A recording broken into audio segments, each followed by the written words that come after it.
I am the Tofu Golem. Please enjoy the video. You start by verifying prerequisites.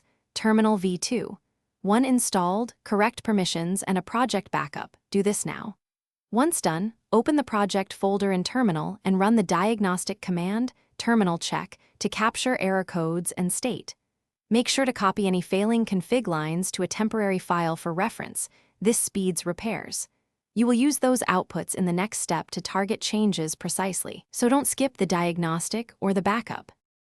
You now diagnose using the saved outputs, map error codes to exact config lines, and justify each change. Begin with low-risk fixes, correct syntax, reset permissions, and update path entries, then install or update missing dependencies. Once you apply a change, run terminal tests to observe side effects. This iterative testing prevents cascading failures. Make sure to document each command and its result.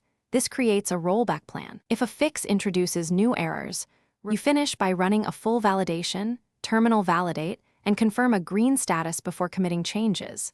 Once validated, commit config edits and save timestamped backups so you can return to a prior state. If validation still fails, increase log verbosity and isolate the failing module by disabling non-essential plugins. This narrows the fault.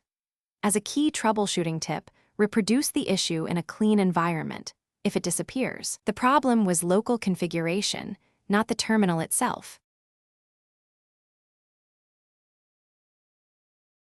Thanks for watching. Consider subscribing if we helped you today.